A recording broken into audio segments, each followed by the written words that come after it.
He focuses on understanding the brain mechanisms of addiction and mental health disorders and exploring how psychedelic drugs work in the brain and how they can treat individuals with mental health and addictions. So, before further ado, I'll let you start. Cheers. Thank you. My name's Rayyan. I've been a postdoc only for like a month or so, but I've been at Imperial for nearly 5 years. So I spent 4 years in my PhD supervised by David Nutt and David Nutt and Dr Matt Wall, who I think may have been here. So a lot of my research has been on kind of the neuro aspects, so brain imaging, and how we can use brain imaging in order to develop better targets in the brain, specifically for addiction. So I've worked with both kind of standard psychopharmacological targets and drugs, as well as more recently psychedelics. And I think having a comprehensive understanding of the brain targets is really important for conceptualizing the next phase of psychedelic research, which goes beyond just kind of clinical outcomes. And that's sort of where the talk will end up going today. But to start the talk, we need to kind of place ourselves in the real world and what the issues are that we're currently facing in society. And I guess the key issue that we currently face is that drug use is at an all-time high across the world since records began. Drug use is increasing year on year. There's about 300 million people in the Western world that consume drugs, and that's increasing over time. You can see 23% increase over 10 years, according to the World Drug Report. With cannabis being the most consumed drug, second to that is opioids, and then amphetamines, cocaine and ecstasy. In the UK, it's slightly different. In the UK, it goes cannabis, then it goes ketamine, then cocaine. But nonetheless, some of these drugs are very harmful. And that's represented by the fact that actually the number of individuals with drug use disorders in the Western Hemisphere is also increasing. That's increasing more substantially than individual increases in drug use per se. So that suggests that drugs are becoming more harmful in that same period, and that's due to the rise of novel synthetic drugs like NBOMs, as well as newer synthetic cannabinoids like spice, and also opioids like fentanyl, which are kind of leading this increase in both drug use disorders, but also deaths. One of the key things that Drug Science charity that I work with, as well as at Imperial, is about trying to reduce misinformation and actually deliver the real truth about the harms of drugs. And it's pretty evident now, and actually kind of unchallengeable, that the main harms from drugs in our society comes from the legal drugs. So these are tobacco and alcohol. So in 2022, about 8.7 million people globally died from tobacco, and about 1.5 million indirectly. And alcohol use, 2.4 million individuals. So actually, in terms of the number of deaths caused by drugs, overall only about 5% of drug use related deaths come from the illegal category of drugs, even though they are being used at the same time as some of the legal ones. And it's not just deaths that are the main cause of actually looking at the harms of drugs, it's also the byproduct of that. So that's disability, and disability adjusted life years, DALYs, is a common way of measuring the impact of disabilities and drugs. And you can see again, it's tobacco at the top, followed by alcohol, and then illegal drug use at the bottom.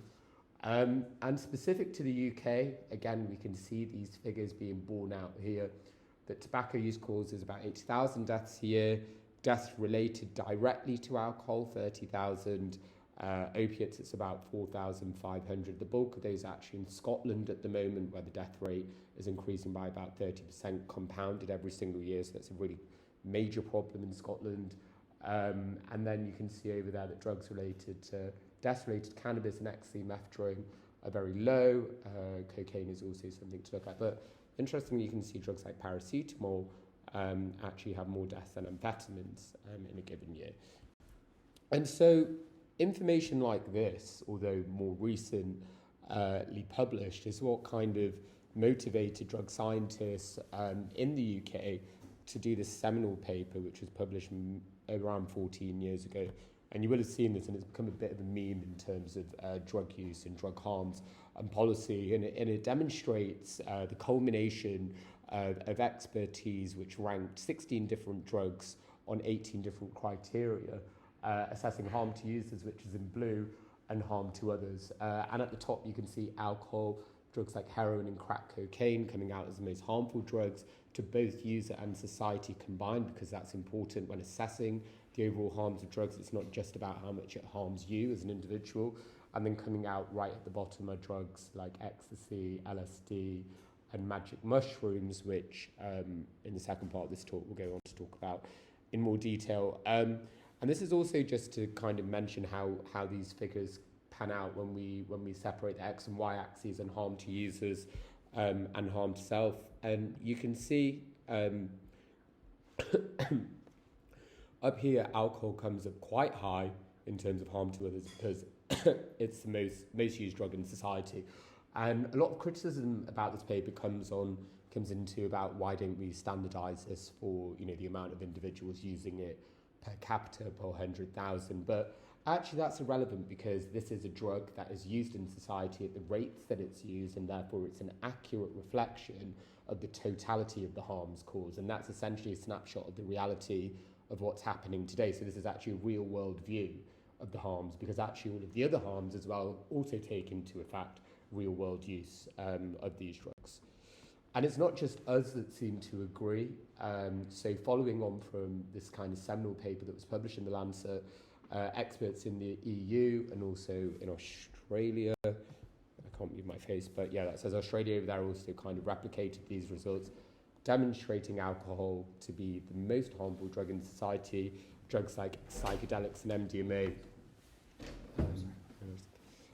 to have the least impact in terms of overall harm. So when we look at problems related to addiction, we know that addiction actually leads to global burden of disease. So by that I mean issues related to addiction has secondary implications on causing the development of other conditions, medical conditions. And again, it's the legal drugs in society which are actually catalysing the development of these secondary conditions. So tobacco smoking is the leading cause, accounts for about 11% of the global burden of diseases, of all diseases which are listed over here. Following that is alcohol use, accounting for about 5 to 6% of the total global burden of disease. And you can see that drug use, so illegal drug use, counts for less. It's only about 2%. So not only is issues related to drugs causing direct impacts on individuals with addiction, it is the legal drugs which are also causing harm beyond addiction into other disorders as well, which shows that it's actually a major public health target, especially tobacco and alcohol, reducing or regulating the use of that. But if we actually look at individuals with addiction itself, addictions have the highest treatment gap of all psychiatric disorders. So less than 10% of patients with an addiction disorder actually receive any formal treatment for it, which is quite shocking. You compare that to disorders like schizophrenia, where over 80% of the population actually see a psychiatrist or receive some medication or talking therapy, and over half of individuals with depression receive some kind of interventional help. And there's a few reasons why there is this very high treatment gap. I guess the first and the major one is actually the stigma surrounding addiction. So although it's listed in the Diagnostic Statistical Manual as a medical disorder, there's still a lot of public resistance to it being a medical condition. There's also resistance from the medical profession as well in treating it. Addiction is actually no longer treated within hospitals. It's kind of a devolved service in terms of community care and output. It doesn't have the same funding as it used to do within the main kind of core medical infrastructure, and therefore it's viewed differently. The second thing as well is that individuals, so scientists, and doctors have not been able to develop effective treatments. Addictions have some of the highest relapse rates of all psychiatric conditions, and therefore individuals feel less obliged to maybe come forward to receive treatment. And the third thing is, especially in the UK, there's been a chronic lack of funding in supporting addiction services. And this was characterised in a report by Dame Carol Black, who led the government review on drugs published over the last 3 years. Actually, now we can say that the government are really pulling their feet up. So they've committed about £750 million over the next 5 years, specifically to both addiction treatment services and research, which I'll come on to talk about a little bit later. So the tide's changing slowly, but we won't realise that until probably the end of this decade. So in terms of where we can look to actually start visiting that question of why there's a large treatment gap in addiction and how we can actually start solving it, is actually going back to the future, and it's revisiting illegal drugs in order to treat addiction. And to begin with, let's talk a little bit about psychedelics. Obviously, you're all the Psychedelic Society, and I'm sure you may know about the etymology of the word, but just as a reminder, it comes from two words. The two words were combined from the Greek language by Sir Humphrey Osmond, who's a British psychiatrist in the mid-50s. Psyche describes the mind and soul, and delos is to manifest or to make visible. And so collectively, these terms describe the mind manifestation that happens, or the visibility of the soul when taking these powerful mind-altering substances. And there are different classes now of psychedelic drugs that are being investigated, as I'm sure you're all aware. So I'll skip over this, as I'm sure you've seen it, but the main classic serotonergic psychedelics are LSD, psilocybin, DMT. LSD is the archetypal pharmaceutical synthetic psychedelic drug. It was synthesized by Albert Hofmann, as you know, and in 1943, on Bicycle Day, April the 19th, he accidentally ingested this.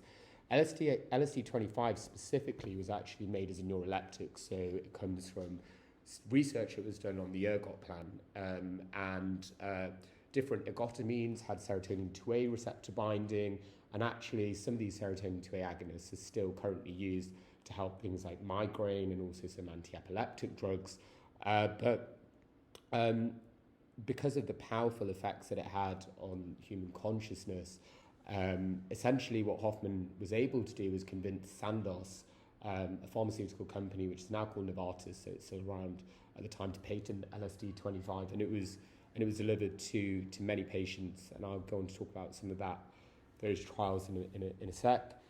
The second class is empathogens or entactogens, so one compound under that category amongst others that are now being explored, or MDMA. And again, MDMA found its place within medicine, so it wasn't from the rave community. It was there to regulate bleeding. Serotonin plays an important part in the aggregation of platelets and vasoconstriction, vasodilation. And it wasn't really until about 60 years after its discovery that it was accidentally administered, and its effects on moods were found. And it was originally called empathy, so psychologists around the US, about 30,000 patients were dosed with MDMA across the US in the late 70s.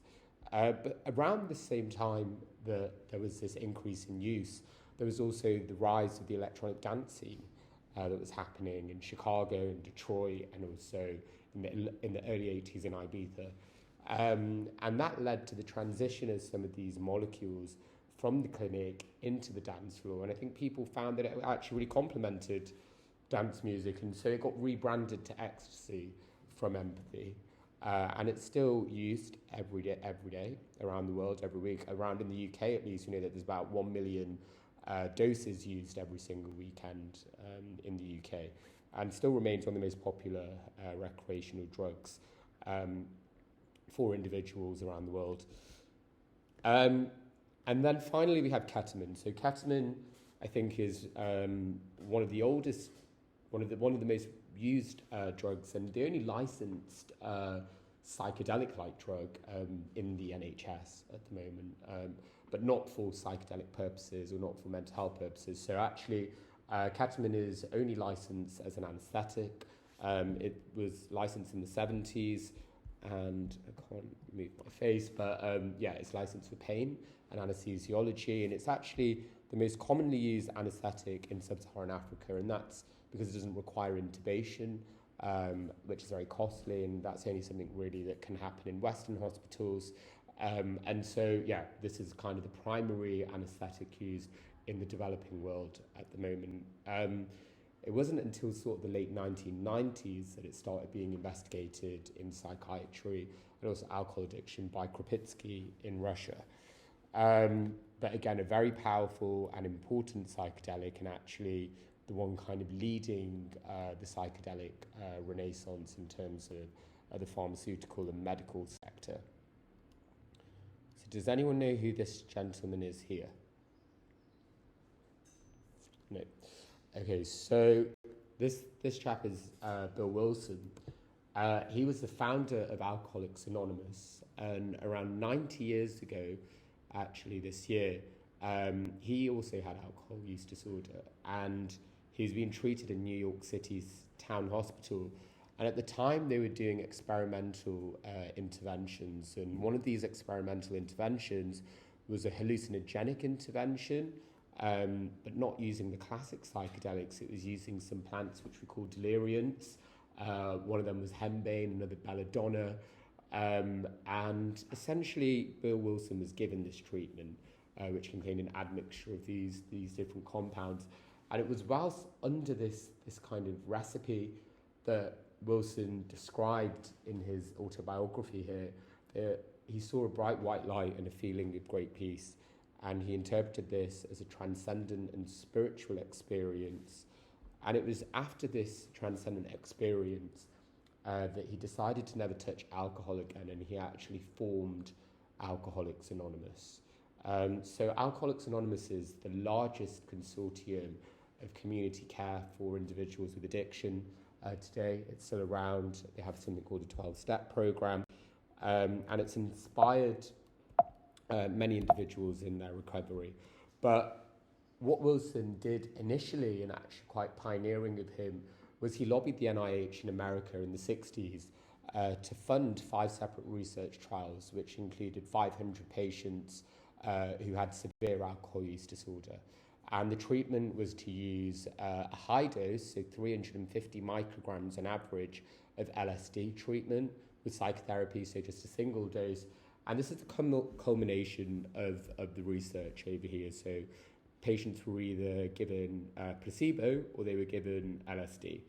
And out of the 500 patients, there was an effect size of 2, which means that you're twice as likely to have a reduction in alcohol misuse or alcohol abstinence at the follow-up periods of 3 months, 6 months, and 12 months than if you were in the placebo group. So an effect size of 2 in clinical medicine is practically unheard of. It's actually one of the most powerful examples. So by way of comparison, antidepressants have an effect size of 0.32. So this is about 6 times as powerful at treating addiction as antidepressants are at treating depression in terms of the meta-analysis on this data. And about 2 to 3 times more effective than currently licensed drugs for alcohol use disorders, so they are Camprosate and Nalmefene. It's not just an alcohol use disorder that there were these historical trials that were conducted. So this is another one, the University of Baltimore, and this compared individuals who had just been weaned off opiate substitution therapy and tracked them over time after 1 large dose of LSD again. So similar sort of study, either placebo or LSD. You can see quite clearly in the control condition, at 12 months follow-up, only about 5% of patients remained abstinent, so 95% relapse rate. That's about the same as what we see currently. So there's about a 90% relapse rate with current OST treatment. So in the last 50 years, we've not really advanced our therapeutic interventions within opiate substitution therapy or opiate use disorder. That's only going to get worse with what's happening with fentanyl now in the US, which is a stronger opiate. But you can see 6 times better outcome in terms of clinical efficacy. So 30% of individuals remain clean. So that's not perfect, but that's at least a major improvement on what we're currently facing. But aside from the clinical data, I always think it's really important to go back to what the patients say. So I'll read out some of these testimonies from some of the patients that took LSD. So Morris said, heroin has a numbing-like effect on you. It tends to relax you and somewhat takes you out and away from your surroundings and yourself. LSD makes you more aware of yourself and puts you right into whatever has been troubling you. Robert said, comparing LSD to heroin is like comparing a speck of dust with a mountain. The difference is that heroin helps you to turn from yourself and LSD shows you how to face yourself. And the third is from Leonard, who says, the two experiences of heroin and LSD are like night and day. Heroin is night, a time to sleep, and with sleep, nothing comes but a dream. But with LSD, it's like a dawn, a new awakening. It expands your mind and it gives you a brand new outlook on life. So these are quite powerful testimonies which really underlie the effect that not all drugs are equal, and definitely not drugs like opiates and LSD. They work very differently. They're very different subjective-like experiences, and it shows that illegal drugs, the so-called illegal drugs, can be beneficial in treating illegal drug use disorders. And it's not just, this research that was done in addiction. There was a whole host of research done across mental health disorders in the 60s with LSD. You can see the culmination here, and basically what this shows is a list of reviews that characterize that the rates of psychosis and suicide are extremely low. In fact, lower than meta-analysis reports on current antidepressants, which have a high rate of suicidality and emergent serious adverse events. So this is a culmination of some of that old school data. So now we're at a point where we're conducting modern clinical research in psychedelics. That started in around 2012 with our first modern clinical trial at Imperial, which Robin, I think, may have lectured you on at some point. But kind of ancillary to that, so I won't go into the depression literature today, is that addiction seems to be kind of the second indication that seems to be the most advanced in terms of clinical trials with classic psychedelics. So you have mdma for PTSD, but that's kind of a non-classic psychedelic. And this was the first study that was done, the first open-label study done at Johns Hopkins University New York University by Michael Bogenschutz. This followed 15 individuals with alcohol use disorder, and they had a mean dependency score of 5 out of 11. So they were classified as moderately addicted to alcohol. These individuals had about 7 sessions of motivational enhancement therapy and 2 large psilocybin therapy doses. And you can see quite clearly the 2 outcomes were percentage drinking days and percentage heavy drinking days. So a heavy drinking day is when they have 5 or more drinks on a day. And you can see from the start of the trial up until 5 to 8 weeks, there was a significant reduction from about 45 and 35% to around 10 to 15%. And this seemed to kind of contain and have an enduring effect up to 36 weeks, so 9 months on from 2 heavy doses. What I find fascinating about this trial actually is some of the secondary outcome measures. And this score over here, this is the PAX, and the PAX measures craving. So craving is one of the key targets that we've never really been able to control. So craving, as I go on, shows kind of very biologically ingrained response to the environment, and it's one of the main triggers in addiction. And it's essentially when you see something in your environment that is related to your addiction. It can be a friend that you use drugs with, it can be a pub if you go to it, it can be the smell of a substance, or even looking at someone using it. So it's a very powerfully motivating sort of way of engaging brain networks into consummatory behavior. And at baseline, patients had a craving score of 16 out of 20, so very high. Anything related to alcohol, they would have triggered them into behaviours. After 2 6-hour psilocybin therapy sessions and 7 psychological support sessions, that score halved. There's not a single drug that is able, currently or previously in the history of addiction medicine, or talking therapy, that can halve craving scores within the space of 9 months. And you can see that these scores, they do take a bit of time to come down, but they generally are on the way down continuously. In fact, they didn't actually score it beyond 36 weeks, but I can imagine that score continued to develop. So what's underlying this? Now, many of you will have heard of the mystical experiences and how the mystical experience questionnaire characterizes the acute effects of psychedelics. And what we see in addiction trials, which complements in the depression literature, is that the higher the mystical experience score, the greater the percentage change in heavy drinking days and percentage drinking days. So this reflects some of the other literature that we're seeing. And this has essentially led to the development of larger scale trials. So this is one of the largest studies that is now published, a phase 2 clinical trial, which again replicated some of the earlier results, that there's about a 2 to 3 times increase in efficacy when you compare an active placebo diphenhydramine to psilocybin. So again, we're seeing these enduring effects up to 36 weeks and a separation, which shows that there's a clear beneficial effect of psilocybin. So not psilocybin and therapy, but psilocybin in and of itself, because the control group had the therapy, seems to be having an effect. And that's something that we can talk about a little bit later,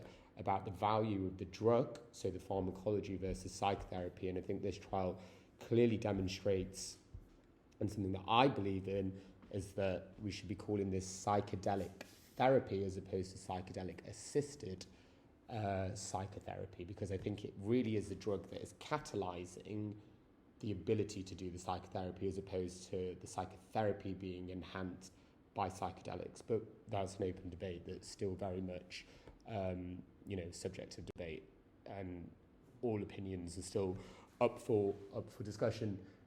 So beyond alcohol use disorder, smoking cessation again is another key target. Actually, smoking cessation is probably one of the hardest addictions to basically solve. About 2/3 of people that have ever smoked will go on to develop an addiction to smoking. On average, it takes about 45 years to quit smoking.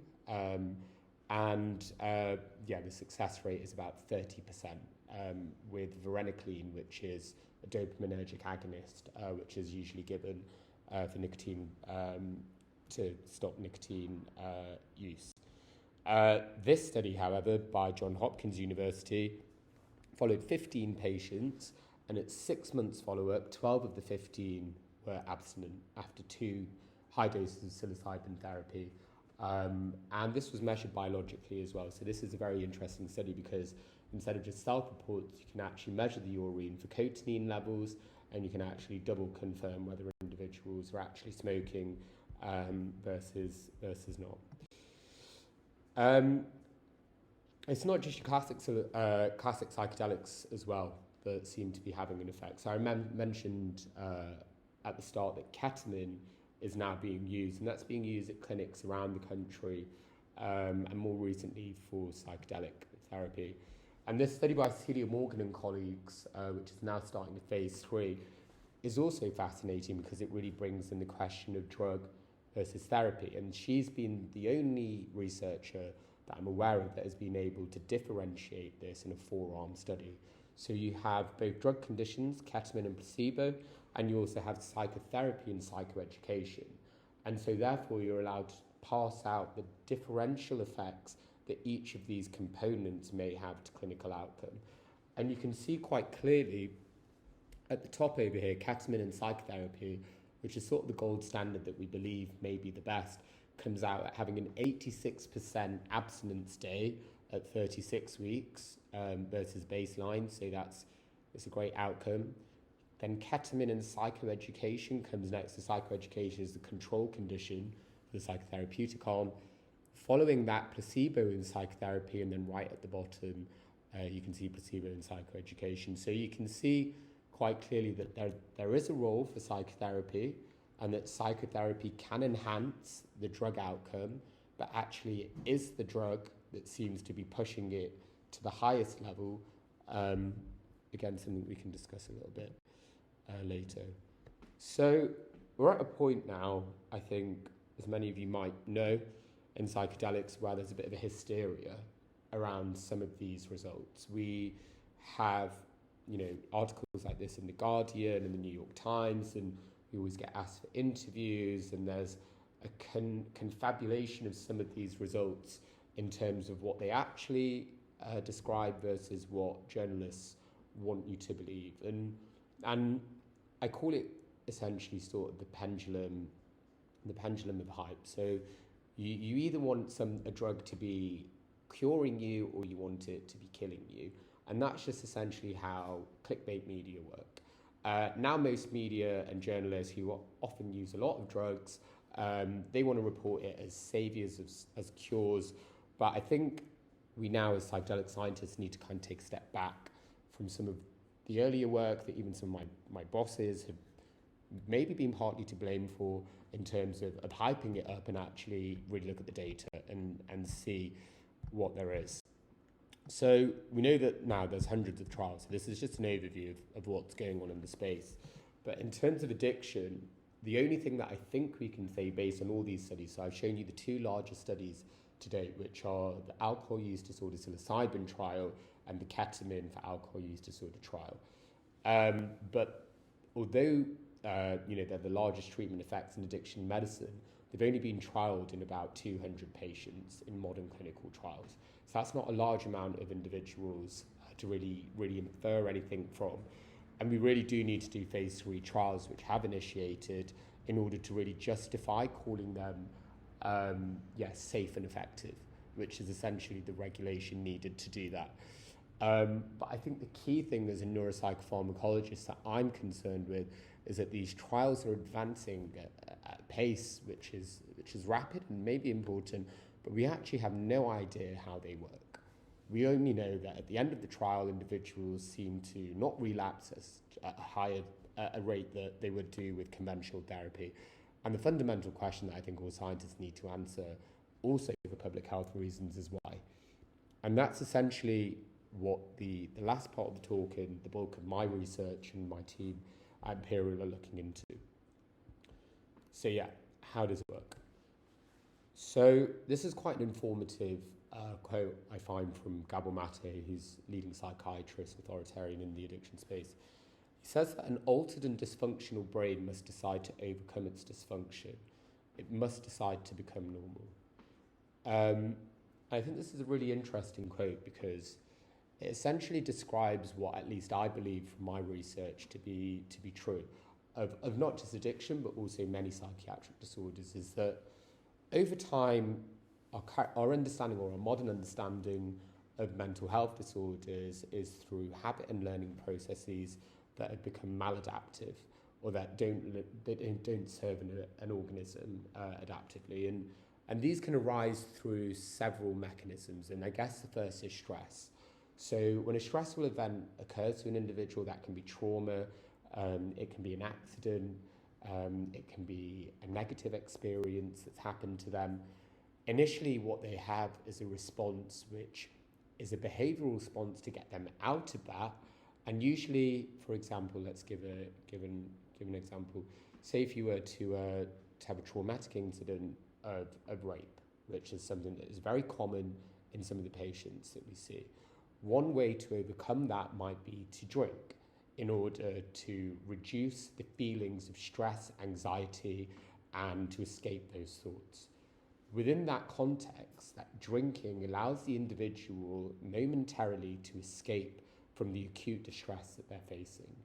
Through repetitive behaviours of taking that drink, their brains begin to learn that this may be an adaptive way to survive. And it is, because they're surviving, they get neural feedback that this allows them to dissipate those negative consequences of what's happened. And essentially through Pavlovian conditioning of these neural networks and synaptogenesis, these thoughts and these behavioural reflexes ingrain in the brain. And so therefore that is the brain reforming its networks in order to maintain that behaviour. And so what Gabor suggests, and what many neuroscientists now are beginning to see, is that these dysfunctional brains need some catalyst. They need something to overcome that. And that can be therapy, it can be meditation, it can be yoga. But one thing that we are beginning to work on is how psychedelics may be able to perturb that network and actually shift the neuronal architecture out of a maladaptive to an adaptive state. And this is so far as how we've got with the story in terms of the last 12 to 14 years of neuroimaging that we've done with psychedelics. So this is an excellent paper, review paper, which summarises some of that research. And this research really starts with the acute effects of psychedelics on the brain. And so in 2012, we did our first research with LSD and psilocybin by IV administration in healthy volunteers. And essentially, we found two things. So the first thing that actually some other groups have found, not us, is that psilocybin and LSD tend to work on serotonin 2A receptors. And these receptors are characterized here in red, and they're in a part of the brain called the neocortex, which is the most evolved part of the mammalian brain. And it's the part of the brain that allows you, I guess, to think about not why you do something novel or inventive, but what purpose that might have in the future. And so that might be something like our common ancestors, so Homo sapiens, when they were transitioning from Neanderthals, for example, the difference between why make a fire, they may be able to understand that it provides heat, but actually individuals which may have had higher 2A receptor density may have thought this will be useful in the future because heat can be an energy source to cook food, or heat can be a way to reduce bacteria that's in the water, or heat can be used to scare off predators. So it's about future prospecting. It's about using these inventions that the growth of the cortex has allowed to do in the neocortex to prospect into the future. So it's related very much to theory of mind. And over here we have the highest density of serotonin 2A receptors in that part of the brain that does that forward planning. And it makes us human. It's the part of the brain that makes us the most human. There's a lot of theories around why the serotonin 2A receptor is there. I actually think there's a Cambridge professor, Hunter Wieland, who did some research on how agonizing the serotonin 2A receptor leads to the proliferation of the neocortex. So actually the growth of new neurons are actually catalyzed by stimulating this receptor in vivo and in vitro, which suggests that there may be this kind of psychedelic-like impact in the evolution of the human neocortex. And that's a stone date theory that's been promoted around, and there's no real way to really disprove that because we don't have archaeological evidence of the brains of some of these ancestors, but it's a theory no less which has been perpetuated. But what psychedelics acutely do in these brain regions in the cortex is they change the way that glutamatergic neurons function, and glutamatergic neurons basically underline how and why we gravitate to something. It's basically behavioral. It's about excitatory and inhibitory input. And psychedelics change the excitatory landscape of the brain. They cause the brain to become more disorganized and more entropic. And you may have heard Robin speak about this. And essentially what it does is it destabilizes the brain networks which are responsible for maintaining your sense of the world. As we age, as we grow older, we don't need as much of our brains. Our brains are actually computationally the most efficient organ in the whole of the world, or most efficient technology in the whole of the world. It's about 1 billion times more efficient than the supercomputer. And that's because it allows high levels of computation at low kilowatt power. And that allows us to get on with normal everyday functioning. The problem is that over time, as we age, our brains kind of get stuck in behaviors.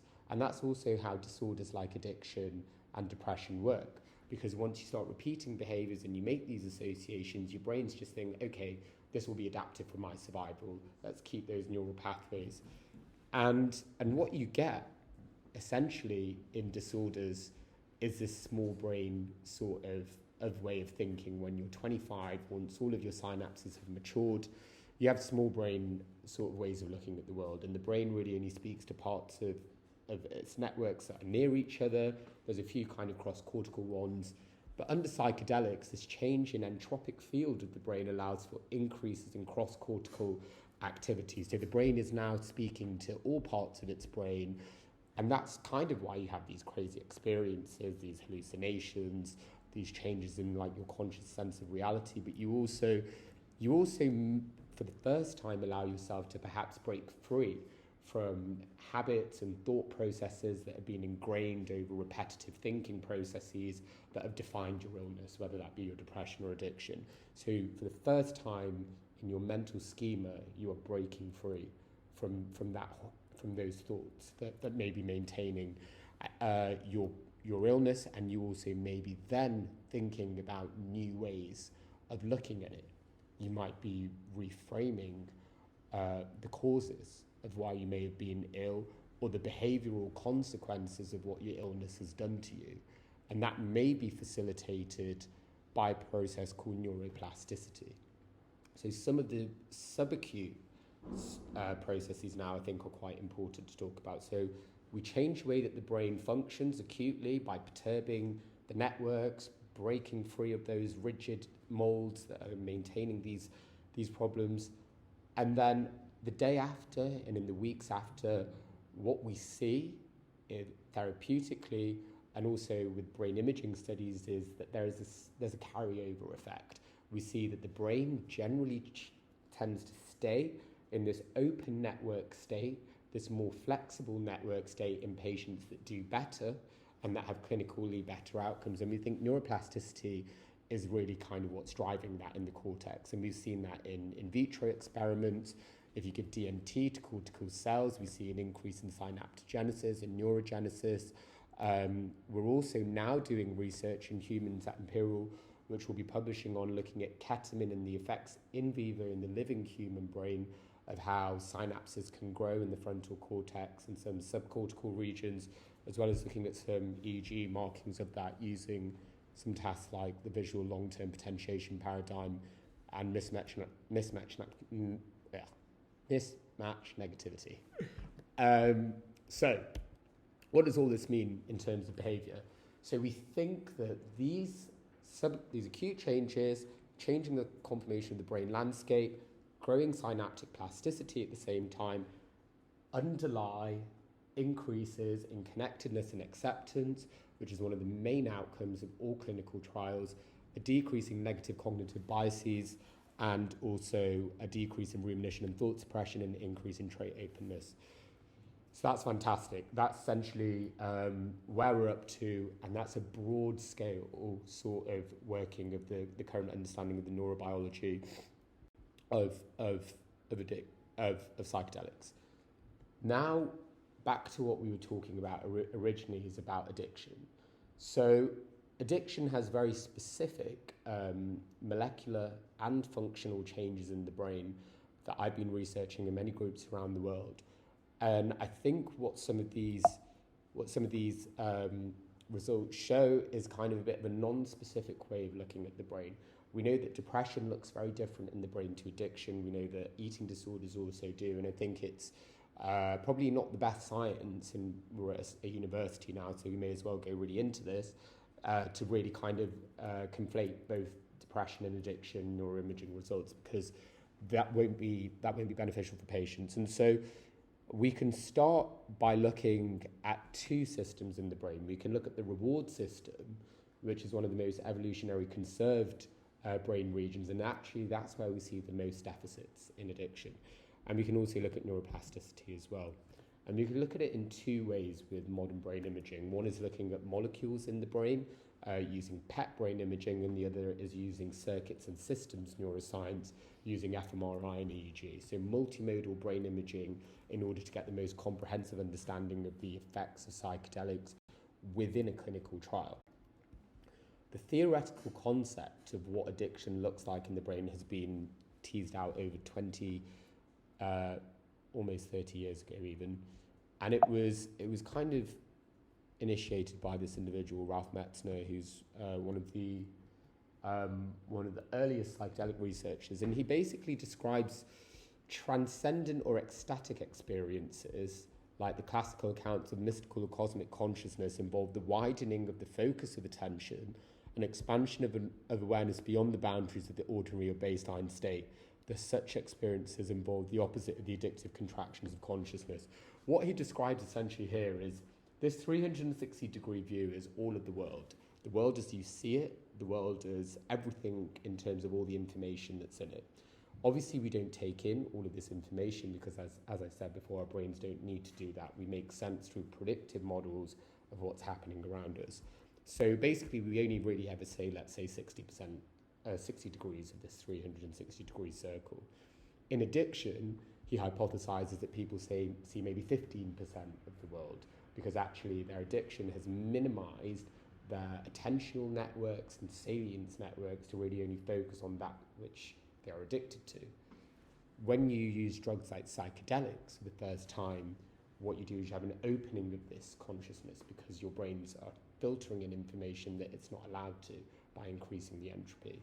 And so essentially you force open that very narrowed window in the brain. And I can't move my head here, but drugs like alcohol and cocaine, essentially what you do is you shift from kind of having a 60-degree window this way, and you just look at life through a different lens. So it doesn't increase or decrease that conscious window. It just shifts the way that you're seeing the world slightly. So modern neuroscience has replicated some of this kind of retraction of consciousness theory. And one thing that we've seen using molecular brain imaging, so that looks at dopaminergic function, and we know dopamine is a critical neurotransmitter in addiction, is that individuals with a cocaine addiction, so this is mapping dopamine receptors in the substantia nigra core reward region, that versus healthy control subjects, they have a reduction in dopamine receptors indicated by less of the red over here. And when you give them a challenge, so an amphetamine challenge to release dopamine, to look at how much endogenous neurotransmitters they have, so this proves whether they have a deficit, you can see there's a reduction. So individuals kind of release that dopamine from the stores, but in cocaine, in individuals with cocaine addiction, they have no change. So basically this shows that at baseline they have no receptors, and even after releasing they don't release anything because there's nothing there. This shows a dopamine deficiency is kind of critical to some of that biology. So that shows a narrowing. At a molecular sense, they have a very narrowed neurotransmitter window. One of the tasks that I've been developing in my PhD that we will be looking at in our upcoming studies is how we can understand whether psychedelic drugs can restore deficiency in the brain. And one way is by using simultaneous fMRI and PET. So we know that maybe there is a deficiency in a neurotransmitter, that can be endorphins or dopamine in addiction, but giving someone a stimulant in order to release dopamine is not a very naturalistic way of actually looking at how much they have to release during everyday processing. So I developed this task, which is called a reward-enriched roulette task. And essentially 70% of the trials are kind of valence to win. There's a 30% which are lost. So people are kind of happy, they're winning. And in the brain, what we see when we do fMRI is that when they win, essentially their striatum and core reward systems, which are over here, and down here the nucleus accumbens, they light up. And what we want to understand is whether, because fMRI can't measure molecules, it can only measure changes in oxygenation in the brain, we want to see, using simultaneous fMRI machines, I think there's only about 3 of them in the world at the moment, I think you've got one here as well, is whether psilocybin can restore or normalize neurotransmitter deficits seen in the brains of people with addiction. So by scanning their brains at baseline and then a week after taking psilocybin therapy, we want to see whether there's a boost in the amount of dopamine that their brains actually make and whether they actually release that. So this will be the first molecular functional to clinical bridge that we can say that there's a causation in this molecular pathway, changing the brain's functional networks, and this relates to clinical outcome. And so that shows for the first time exactly how this is working in a core sort of deficiency sort of area, which is reward processing. The second thing that we can measure is looking at the brain's functional networks. This is just fMRI, and this goes back to what I mentioned at the start about Q reactivity.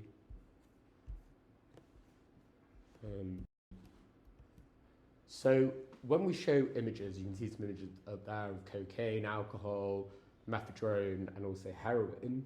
When you show images like that to patients with those addictions, essentially all of these brain networks increase their activation. So that's executive circuit, salient circuit, self-directed habit, all of them. The brain essentially lights up, and that massively engages an individual in consuming. So they almost go into automatic mode. In fact, most patients I've met with addiction, they don't want to take or use or engage in behaviours related to their addiction. It's almost compulsive, and that's because these brain regions are really in charge of all of your behaviour. There's a hijacking of these behavioural circuits. As part of my PhD, I developed one for gambling addiction, so behavioural addiction. So there's been quite limited research looking at the neurobiology of behavioural addictions, and it's an emerging area. It's about 1.4 million individuals in the UK with a gambling addiction, and that's on the rise. And that's recently been incorporated into the DSM as a medical condition. And the next years, we're likely to see internet gaming addiction, porn addiction, sex addiction, and also social media addiction to be incorporated as medical disorders because the clinical cases are rising quite rapidly. So we wanted to ask during this study whether the brain effects of cue activity versus food rewards, so these are primary rewards that the brain should respond to, social and nature rewards, whether there was any differential activation. So we did, I'll show you one of the scans from Paul Merson, who's an ex-Arsenal, ex-England football player who actually, during this documentary, took part in this specific trial. So this is Paul's brain in response to food cues. So the reward regions of the brain are kind of down here, and also the frontal regions. There's a mesocorticolimbic pathway in the brain. You see very little activation in those pathways. In relation to social processing, again, you can see barely any activation in his brain. Nature, again, almost none. Again, my face is really ruining this, but in the gambling cue, you can see almost all of his brain regions light up. So in the core reward processing regions over here, frontal medial prefrontal cortex, medial prefrontal cortex, and the ACC. So these are quite core reward processing regions. What we want to investigate now, so as well as that reward-enriched roulette task, which can measure dopamine or endorphin dysfunction and whether we can actually increase the hyperfunctioning of that, whether we can actually change these brain networks which are in charge of kind of consummatory environmental input. And we want to understand whether psilocybin therapy can restore functional impairments in reward processing, but also most importantly, I think, re-broaden our understanding of salience. So salience means what's important. So can we start getting these brain regions to light up to food, social, and nature cues? So reducing the hyperactivation to the salience cue and normalizing the brain activation to the other cues, so they're actually now more engaged in reward. Is this how psilocybin is working? Can we also predict at baseline which patients will respond best to psilocybin? Because predictive biomarkers are really the way forward in terms of precision medicine efforts, and it will allow us to be able to kind of personalize treatment. So patients may represent in a certain more pathological brain state at baseline, and they may be referred to more intensive treatment programs or high doses. We just don't know that yet. And essentially, what our kind of ultimate aim of this is to understand whether we can increase his brain networks. Finally, neuroplasticity. We did touch on this a little bit before. And this study basically shows that psilocybin, so this might be a complementary mechanism to both improving molecular dysfunction, changing functional networks of the brain related to reward, and molecular plasticity might be underlying some of these processes. We know that psilocybin, LSD, and DMT increases neuroplasticity in vitro and in pigs. So these are in pigs. So one day after, you can see there's a boost in this UCB tracer in the hippocampus and also the prefrontal cortex, and also 7 days later a significant increase. This hasn't been done yet in humans, but we'll be using this tracer hopefully in patients with addiction if we raise a bit more funding. But we do know that in patients with cocaine addiction, at least, there's a decrease in neuroplasticity. So healthy controls, cocaine individuals, this UCB tracer that I've just demonstrated that can be boosted by psilocybin. You see this deficit here, so we hope that actually there'll be an increase in the number of new synapses that we can measure. And whether or not this relates to clinical outcome, again, is one of the questions that we want to answer. So I won't go into this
therapeutic model is obviously super important as well, and that's something that a lot of individuals haven't got their head around entirely yet. This is an ayahuasca ceremony, and these are results from an ayahuasca ceremony that was done by my colleague Hannes Kettner. And he essentially established that patients that did the best in terms of well-being, high well-being scores, had a greater degree of communitas, so community. So being involved in groups actually predicted the longer-term outcomes, at least in retreat settings. We know that in conventional addiction treatment, you have groups like the AA or Narcotics Anonymous, which are group-based, although they don't have any kind of drug implication inside these services. But perhaps the future of this therapy could harness the fact that we know that psychedelics actually work better, maybe in some individuals with group settings, and therefore could we incorporate it into some sort of 12-step program? This is a very big maybe. And there's two steps that this could work in. The first is step 2 of the AA program, which is surrendering oneself to recovery, and the last is the spiritual awakening, and both quite explanatory are quite relevant to psychedelics.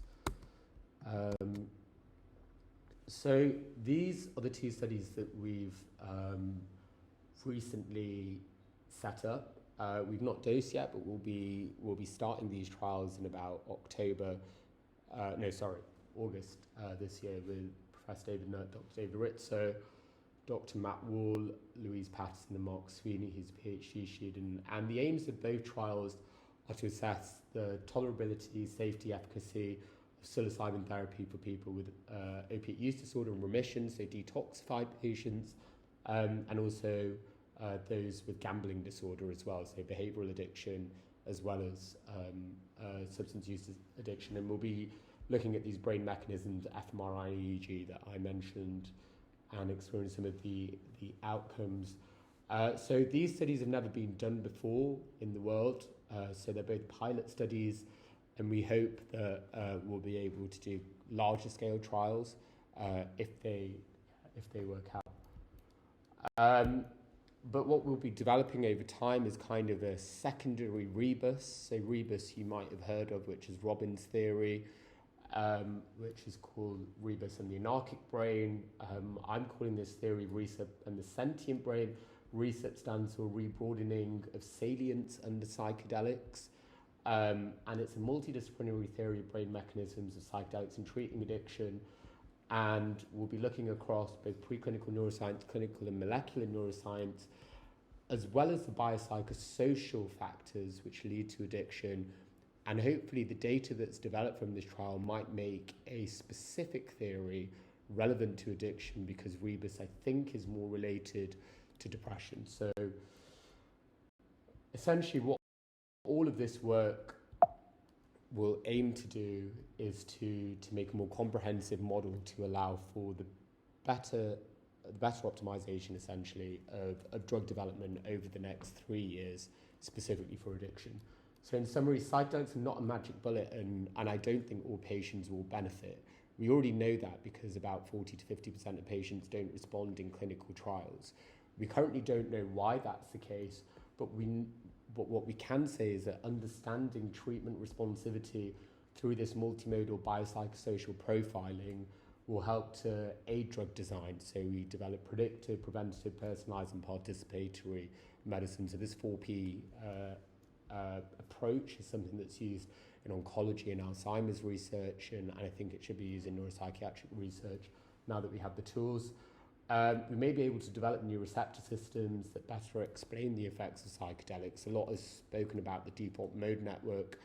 That was only discovered 15 years ago, and so there may be better ones to help describe the mechanism of action, and also novel biomarkers that may be actually translatable to the clinic will also emerge through using these interventions in these studies. And I think the most important thing to put across is it's this kind of research area, translational neuropsychopharmacology, that catalysed the beginnings of the psychedelic renaissance. So Robin's first studies actually looking at how LSD changes brain networks actually inspired the depression research, because they found that it hit key targets of the default mode network in the subgenual cingulate cortex, which were targets of known effective antidepressant treatments. And so by using that approach continually in the development of psychedelics may inspire for other conditions, other new targets that we can then start doing clinical work in. And essentially using this approach will only help patients because, as I mentioned, we have the largest treatment gap in addiction, and so we really need to innovate in the most practical sense because we've not been able to advance treatments in the last 40 years.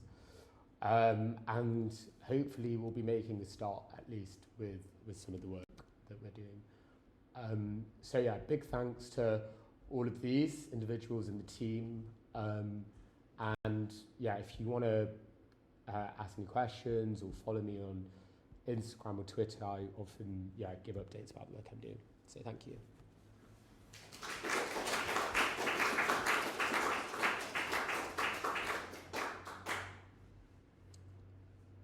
Any questions I'm happy to answer. I'll ask one. Yeah. So a lot of your work is about salience and sort of, like, I guess, addiction as a goal-seeking disorder. Has there been any work looking at sort of more the compulsivity angle, even in conditions like OCD? Yes, so we're actually doing work right now in OCD at Imperial 2, and that's, I think, in collaboration with Cambridge. Naomi